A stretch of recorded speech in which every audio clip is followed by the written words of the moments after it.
നമസ്കാരം. രാഹുൽ മാങ്കൂട്ടത്തിൽ എംഎൽഎക്കെതിരായ ആദ്യ ലൈംഗികാതിക്രമ കേസിലെ രണ്ടാം പ്രതി ജോബി ജോസഫിന് മുൻകൂർ ജാമ്യം. തിരുവനന്തപുരം ജില്ലാ പ്രിൻസിപ്പൽ സെഷൻസ് കോടതിയാണ് ജോബിക്ക് ജാമ്യം അനുവദിച്ചത്. രാഹുൽ മാങ്കൂട്ടത്തിലെ സുഹൃത്താണ് പത്തനംതിട്ട കോന്നി സ്വദേശിയായ ജോബി ജോസഫ്.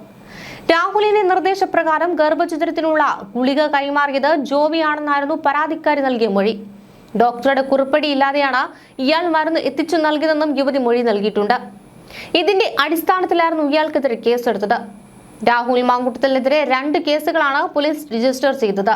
BNS 64 അധികാരത്തിന്റെ സ്വാധീനം ഉപയോഗിച്ചുള്ള ബലാത്സംഗം, BNS 89 നിർബന്ധിത ഗർഭഛിദ്രം, BNS 319 വിശ്വാസവഞ്ചന, BNS 351 ഭീഷണിപ്പെടുത്തൽ, IT നിയമം 66 ഫോണിലൂടെ ഭീഷണിപ്പെടുത്തൽ എന്നീ വകുപ്പുകൾ ചുമത്തിയാണ് ആദ്യ കേസ് രജിസ്റ്റർ ചെയ്തത്. ഗർഭഛിദ്രം നടത്തുവാൻ രാഹുൽ മാങ്കൂട്ടത്തിൽ നിർബന്ധിച്ച് മരുന്ന് കഴിപ്പിച്ചു എന്നാണ് യുവതി പോലീസിന് നൽകിയിരിക്കുന്ന മൊഴി. ബംഗളൂരുവിൽ നിന്ന് രാഹുലിന്റെ സുഹൃത്തായ ജോബി മരുന്നെത്തിച്ചു നൽകിയെന്നും മരുന്ന് കഴിച്ചെന്ന് വീഡിയോ കോൾ വിളിച്ച് രാഹുൽ ഉറപ്പുവരുത്തിയെന്നും യുവതി പോലീസിനോട് പറയുകയായിരുന്നു. രാഹുൽ ആത്മഹത്യാ ഭീഷണി മുഴക്കിയതായി യുവതി പോലീസിനോട് പറയുന്നുണ്ട്. മരുന്ന് കഴിച്ചില്ലെങ്കിൽ ആത്മഹത്യ ചെയ്യുമെന്ന് ഭീഷണിപ്പെടുത്തിയെന്നും ഈ സമ്മർദ്ദത്തിലാണ് മരുന്ന് കഴിച്ചതെന്നും യുവതി വ്യക്തമാക്കുന്നുണ്ട്. ഇതിന്റെ അടിസ്ഥാനത്തിലാണ് രാഹുലിനെ 1-ാം പ്രതിയും ജോബിയെ 2-ാം പ്രതിയുമാക്കി പോലീസ് കേസ് രജിസ്റ്റർ ചെയ്തതും. എന്നാൽ ഇതിനിടെ ലൈംഗികാതിക്രമ കേസിലെ പരാതിക്കാരിയുടെ ഭർത്താവ് രാഹുലിനെതിരെ പരാതി നൽകിയിരിക്കുകയാണ്. MLAക്കെതിരെ മുഖ്യമന്ത്രിക്കും സംസ്ഥാന പോലീസ് മേധാവിക്കുമാണ് പരാതി നൽകിയത്. രാഹുൽ മാങ്കൂട്ടത്തിൽ തന്റെ കുടുംബജീവിതം തകർത്തുവെന്നും യഥാർത്ഥ ഇര താനെന്നുമാണ് പരാതിക്കാരന്റെ ആരോപണം. തന്റെ ദാമ്പത്യ ജീവിതം നശിപ്പിക്കുകയാണ് രാഹുൽ മാങ്കൂട്ടത്തിൽ ചെയ്തത്.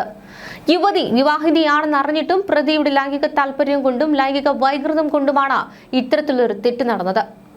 മനഃപൂർവ്വം തന്റെ കുടുംബജീവിതം തകർക്കുവാനാണ് ഇയാൾ ശ്രമിച്ചത്. അച്ഛനും അമ്മയുടെയും ഏക മകനായതിനാൽ അവരുടെ കാര്യങ്ങൾ നോക്കുവാനായി പാലക്കാട്ടേക്ക് വരികയും താമസിക്കുകയും ചെയ്യേണ്ടി വന്നു.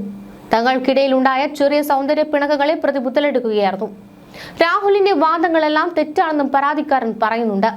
തനിക്കും കുടുംബത്തിനുമുണ്ടായ അവസ്ഥ മറ്റൊരാൾക്കും ഉണ്ടാകാതിരിക്കുവാനും ഇനി ആരും ഇത് ആവർത്തിക്കാതിരിക്കുവാനും തനിക്കുണ്ടായ മാനനഷ്ടത്തിനും സാമ്പത്തിക നഷ്ടത്തിനും യുവതിക്കുണ്ടായ മോശം അനുഭവത്തിന്മേലും പ്രതിക്കെതിരെ ഭാരതീയ ന്യായ സംഹിതയിലെ സെക്ഷൻ 84 പ്രകാരം കുറ്റം ചെയ്തതിന് തെളിവുകളുള്ളതിനാലും നിയമ നടപടി സ്വീകരിച്ച് മുന്നോട്ട് പോകണമെന്നാണ് പരാതിക്കാരൻ പറയുന്നത്.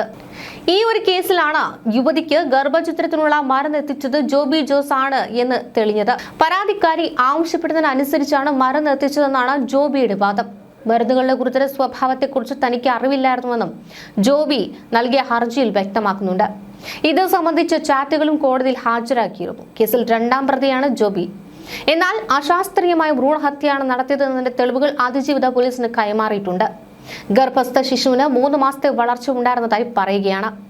7 ആഴ്ച വരെ കഴിക്കാവുന്ന മൈഫിപ്രിസ്റ്റോൺ, മൈസോപ്രോസ്റ്റോൺ എന്നീ മരുന്നുകളായിരുന്നു രാഹുലിന്റെ സുഹൃത്ത് ജോബി എത്തിച്ചു നൽകിയത്. ഡോക്ടറുടെ മാർഗനിർദ്ദേശമോ സാന്നിധ്യമോ ഇല്ലാതെ കഴിച്ചാൽ ജീവൻ പോലും അപകടത്തിലാക്കപ്പെടാവുന്ന മരുന്നുകളാണിത്. ട്യൂബൽ പ്രഗ്നൻസി ആണെങ്കിൽ ട്യൂബ് പൊട്ടി മരണം വരെ സംഭവിച്ചേക്കുമെന്ന് ഡോക്ടർമാർ പറഞ്ഞതായും യുവതി നൽകിയ മൊഴിയിൽ പറയുന്നുണ്ട്. മരുന്നു കഴിച്ചതിന് പിന്നാലെ ഗുരുതര രക്തസ്രാവമാണ് യുവതിക്കുണ്ടായതായി പറയുന്നത്. ഇതോടെ സ്വകാര്യ ആശുപത്രിയിൽ ചികിത്സ തേടുകയായിരുന്നു. ഇതിന്റെ മെഡിക്കൽ രേഖകളും യുവതി പോലീസിന് കൈമാറി. ഭ്രൂണഹത്യയ്ക്ക് ശേഷം യുവതി മാനസികമായി തകരുകയും ജീവനൊടുക്കുവാൻ ശ്രമിക്കുകയും ചെയ്തതായി പറയുന്നുണ്ട്. നഗരത്തിലെ സ്വകാര്യ ആശുപത്രിയിൽ ICUവിൽ പ്രവേശിപ്പിക്കുകയും ചെയ്തു.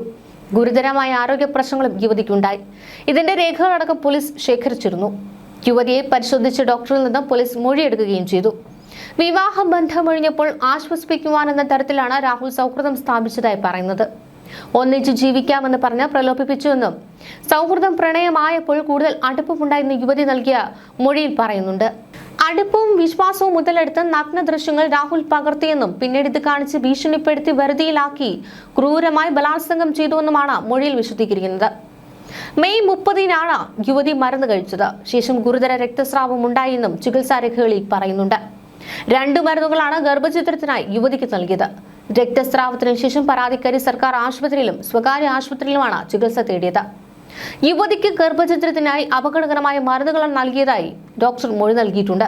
ഇതിന്റെ വിവരങ്ങളടക്കം പോലീസ് ശേഖരിക്കുകയും ചെയ്തു. ആദ്യ വിവാഹ ബന്ധമൊഴിഞ്ഞ ശേഷമാണ് രാഹുൽ മാങ്കൂട്ടത്തിലെ പരിചയപ്പെട്ടതെന്നാണ് യുവതി നൽകിയ മൊഴിയിൽ പറയുന്നത്.